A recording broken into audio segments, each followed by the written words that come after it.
Ladies and gentlemen, welcome to the show. It is Ask the Experts here on Talk Radio 1190. Pleasure to be here. We do this every Saturday, 10 to 12 here on Talk Radio 1190. What do we do? Well, we interview local prominent professionals here in the Dallas-Fort Worth Metroplex. On what? Well, their area of expertise, of course. I'm the host of the show, Matt Cather, and joining me in studio, we got Lori Van back. Very excited to talk to her after the new year has started. Before we get to Lori, VannAssociates.com. That's VANN Associates.com. You can find her on Facebook and LinkedIn as well. And then the phone number to reach out to her is 972-315-5052. That's 972-315-5052. Lori, good morning. How are you? I am doing well. How are you doing? I'm doing great. Yeah, absolutely. No complaints from my end of things. And I'm excited to be here. We got a lot to cover. And I guess we'll start off the new year right. What do you think? Tell us a little bit about yourself. I know we've done multiple shows, but we always get new listeners. Tell us a little bit about yourself before we jump into things. Well, I'm the founder of Vann Associates Coaching, Counseling, and Consulting, and we are located in Lewisville, Texas, but we also do online services as well.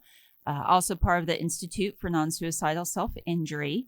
And we are here to be of service for the community for whatever needs pop up in your daily life, whether that's stress, whether that's burnout prevention, change in status relationship-wise, or just some other unexpected thing that pops up as it does. And then I also offer business coaching services on a variety of topics as well, but mostly focused on behavioral health. Well, that sets the stage. Let's go ahead and get right into things. And like I said, folks, 972-315-5052 is the phone number to reach Lori. She'd be more than happy to talk to you. So last month we talked about resolution setting and how many have broken by this time. I know that tends to be a trend. What is the most common resolutions, and what is one of them that tend to be first to be broken, I guess you could say? Well, we can think of some of the most common resolutions, weight loss, eat healthier, maybe even get organized. But one of the top 5 resolutions is actually giving up alcohol, or at least maybe trying to slow it down a little bit. And that's where we get the phrase dry January. And unfortunately, that is one of the ones that's broken the quickest. Yeah, I personally am going to try that after football season. But I think that tends to be that one, and the going to the gym is pretty common as well. Yes. But for those that are trying to curb their alcohol consumption, I think a lot of people would agree it tends to be a challenging one, definitely during playoff games, and that's my issue. They might need a little extra motivation to decrease, maybe abstain from drinking. Are there benefits to decreasing the amount of alcohol that you consume?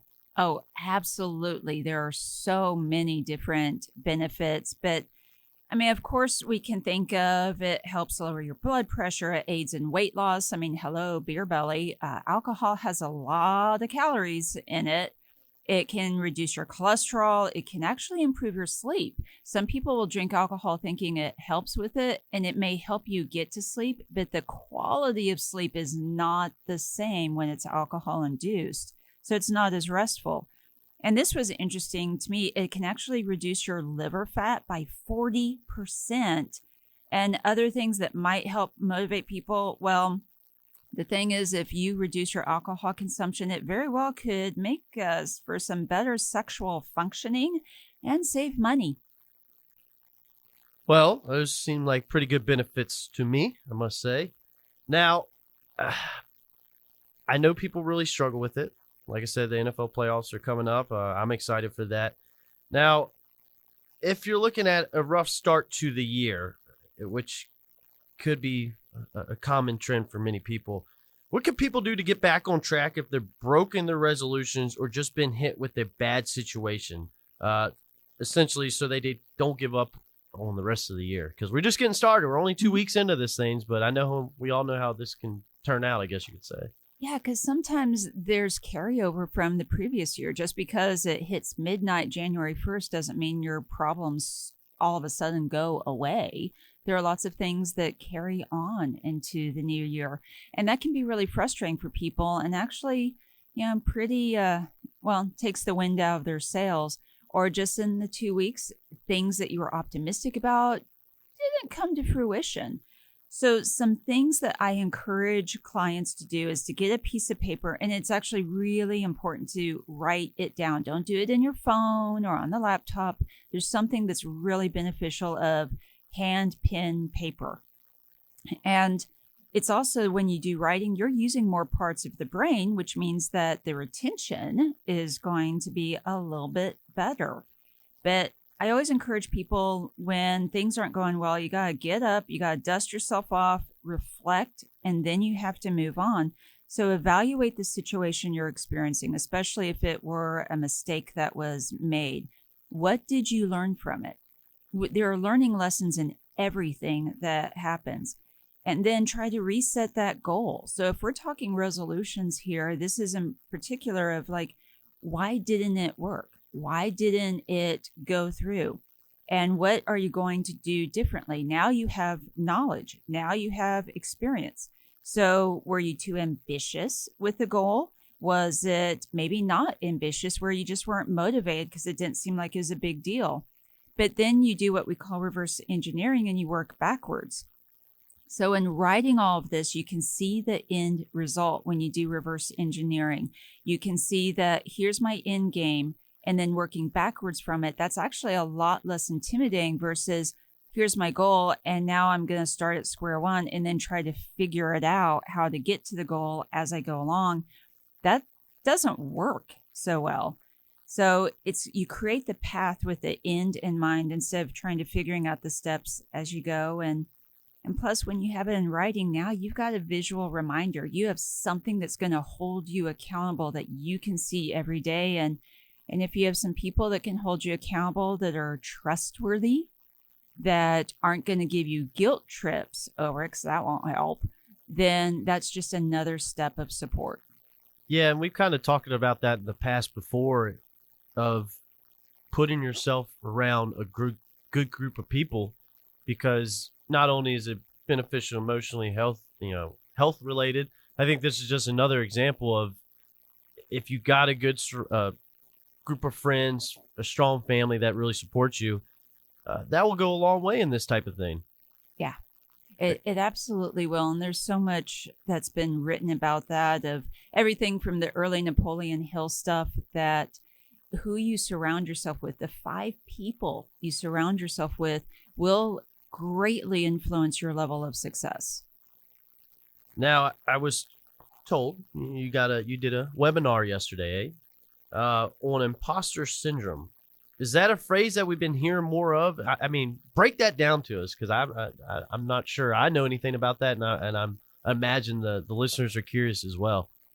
Yeah, imposter syndrome actually has been popping up a whole lot more, especially in the social media world. But I was surprised to learn it actually started to be studied back in 1978. And it's just been, and I think social media is a big piece of it, because you can put whatever you want to out on social media, and then others are seeing it, and then they're doing the comparison game and go, oh, I'm not as glamorous, or I don't have such a great life. But the actual definition of imposter syndrome, or it's also sometimes phrased as perceived fraudulence, which I think is a great way to summarize it too, because you think you're a fraud. You perceive yourself as this fraud, but it involves these feelings of self-doubt. You feel less than. You feel that you're incompetent, that people that are going to look at you differently, that you're being judged, that you think that people know that you're not as talented, and you're just waiting for someone to discover that. And you have these thoughts despite your education, despite your accolades, your experience, your accomplishments. It's really an emotionally based thing, because logic says you've got all of this stuff going for you, but for some reason they just cannot internalize that information. They cannot give themselves credit, so they deal with a whole lot of insecurity and just, again, feel like they're a big old fake. And you recently did a webinar on that? Yes, I did that yesterday, and it's going to be made available for purchase or download hopefully within the next month. And that will be advertised on some of the social media channels of whether that's Lori Van Coaching on Instagram, Lori Van Authority Speaking, that's also on Instagram, my LinkedIn page, the Facebook pages, and probably something on YouTube as well. Right. So multiple options to reach out and get that. That is good to hear. We're talking with Lori Van of Van and Associates today. Remember, it's 972-315-5052. That's 972-315-5052. It's vanassociates.com is the website you can find her at. Great to have her back in studio on the other side in the new year, I should say. We're talking a little bit in regards to imposter syndrome. We're covering resolutions as well. We'll go ahead and take a quick break. When we come back, we'll pick up where we left off and jump right back in with Lori. Stay tuned, folks. This is Ask the Experts here on Talk Radio 1190. Quick break.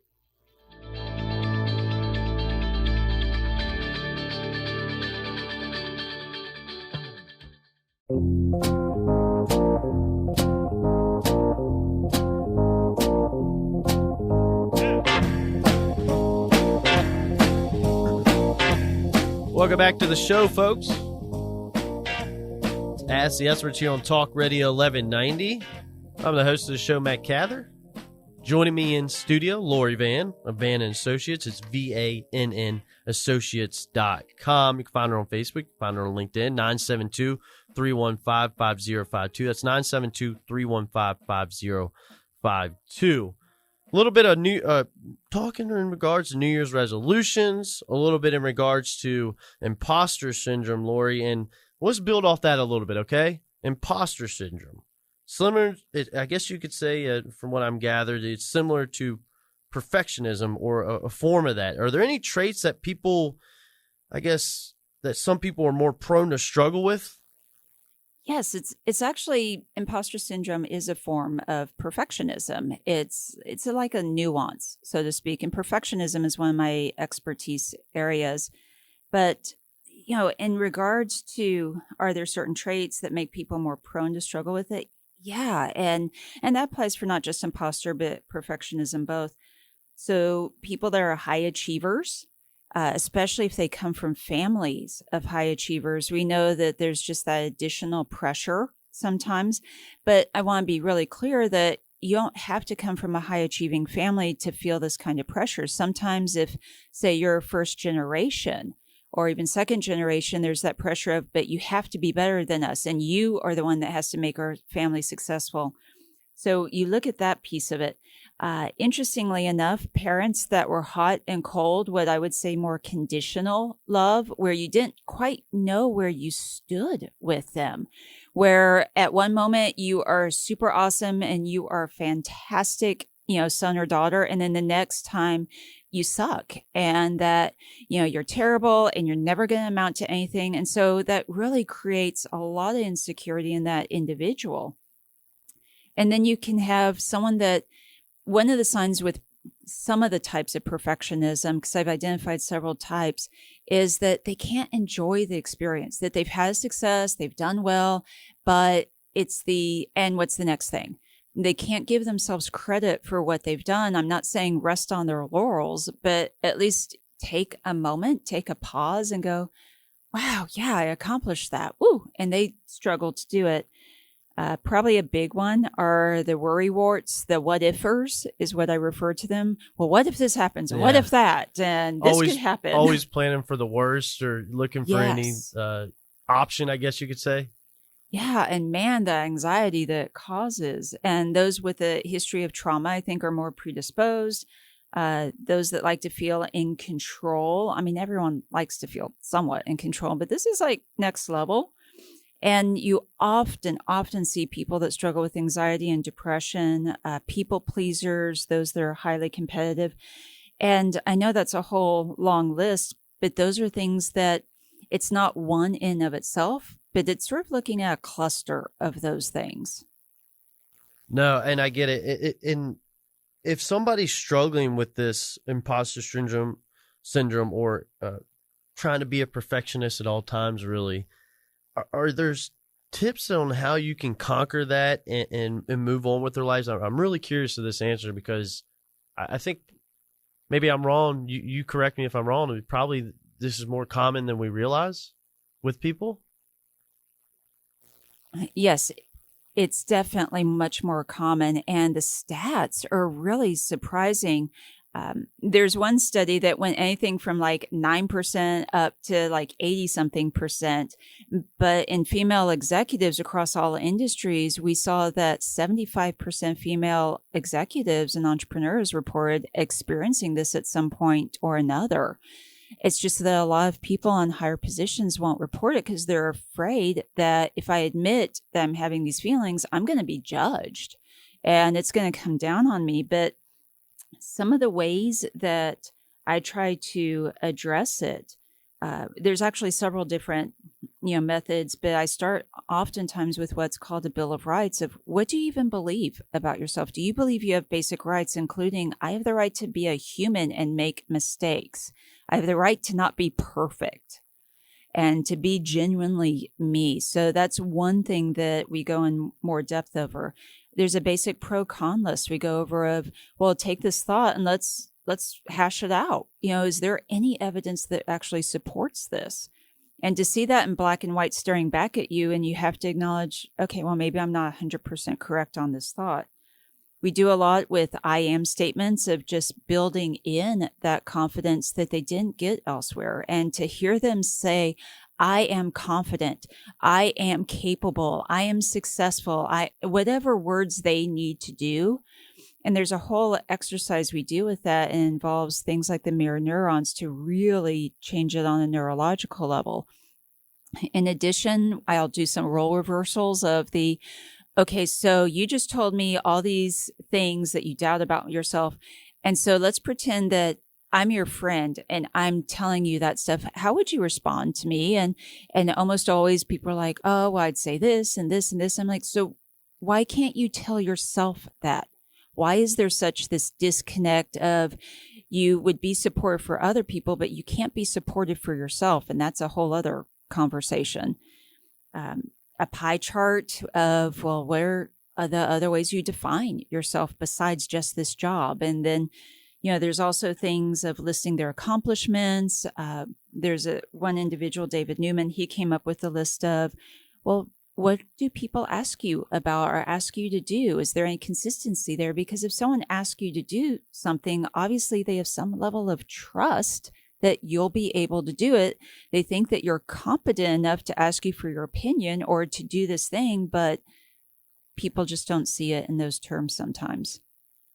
Yeah, I think, and that's really interesting to hear how you break it down for us. And I mean, I'll catch myself trying to, I think one thing that maybe that I tend to do, and maybe other people do, one thing, you mess up one thing, and then it kind of snowball affects you throughout the day or whatever that might be. Because in live radio, things happen, weird things can happen, and it will affect you negatively. And next thing you know, it's kind of messing up the rest of your day, I guess you could say. And I feel like that's something that happens in the whole perfectionism thing of aspects of it. It does. It's so unfortunate that human nature just seems to be where we could do 99 fantastic things, but we just focus in on the one bad thing.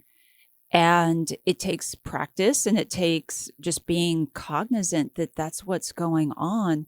But we get so trained into negative thinking, and we get stuck in these loops of negativity. And one bad thing can absolutely derail a whole day if we allow it to happen, if we're not cognizant of what's going on. And I think that's the unfortunate part. I was having a discussion with a friend yesterday about this, that maybe we're so focused in on social media, we're so distracted by so many things, we're not bothering to stop and do a little self-analysis and to just take that moment and reflect of, okay, why is this going on?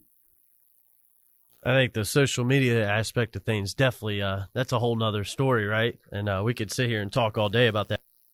Let's do something I wanted to talk to you about this recent study that came out from KMPG. What is that? Well, it's a business marketing group. Mm-hmm. Okay. They said that while 75% of female executives across the industries have experienced imposter syndrome in their career, that only 5% of businesses address imposter syndrome with their employees. What recommendations can you provide companies to have a more productive and less stressful year? And I think this will benefit everybody. Yes, it's actually really unfortunate that companies really aren't investing in their employees, that they're not seeing the benefits of bringing individuals in to, whether it's doing trainings or consulting work, to find out how do we make the workplace a more enjoyable one or a more productive one? What is it that our employees really need? And in a previous show, talked a little bit about that for millennials, which is the largest percentage of the workforce, they are really looking for companies that value their mental and physical health, that are addressing it. And so many companies aren't doing it. And this is how it plays out, that the employee gets stressed out, or they feel they have imposter syndrome.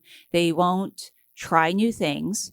They won't ask for help. If you have someone that's not asking for help, that means they're more likely to make mistakes. Mistakes cost you money, whether that's in having to undo the mistake or in trying to do a whole lot of customer service. And if it's something that gets out on a large level, media-wise, then you're spending a buttload of money trying to help your image correct that mistake. So if there's a workplace that has more of a fear mentality, or that we have to all keep it together, you are going to cost your company money. And that's where it's so important to have someone come in and do, whether it's a survey or some of that consulting work I said, or just training of, hey, it's okay to make mistakes. Hey, this is what employee health looks like. These are the steps you can take in your company to keep their employees in their chairs and not going on short-term disability because they're so burnt out and stressed out and feel micromanaged. I really like that, the way you ended that, because I find that to be a problem with many people that I work with. They'd be like, hey, if you got questions, feel free to ask. Let's take more time on this subject to get it done the first time, rather than you being afraid to kind of address the situation or ask a question because it might seem dumb, which is as simple as that is. But really, if you do it, most likely we might have to take an extra little bit, 30 minutes on it, but we're going to get it done correct the first time, and it's going to benefit both of us. I might be crazy for that. What take on that? Yeah, it's absolutely. Let's try to do it right the first time. Let's create a culture in the business that encourages asking questions instead of more of a competitive environment where it feels cutthroat. And if I ask a question, then my job's going to be on the line for it. Lori, it's always a pleasure talking to you. Lori, at VannAssociates.com. It's VANN Associates.com. It's 972-315-5052. That's 972-315-5052. Minute, closing remarks for our listeners out there? It is a new year, and there are new possibilities. And even if you've had a bad week, or even this month has started off not so great, you still have 11 more months to go. Each day you have the choice of, are you going to take advantage of life, or is life going to take advantage of you? And if you need assistance with that, of getting out of that rut, then Vann Associates is here to help you. If you are a company that's needing some guidance on leadership training or stress prevention, burnout prevention, contact us. We're here to help on that part too. If you are a treatment center or school district and you have special behavioral health situations that are coming up, we are here to serve in that capacity as well. One more time, folks, it's Lori Vann of Vann Associates. It's VANN Associates.com. Look her up. She'd love to help you out. Oh, you can find her on Facebook and LinkedIn as well. The phone number is 972-315-5052. That's 972-315-5052. Another show in the books with Lori. We'll do it again here soon. Indeed. All right.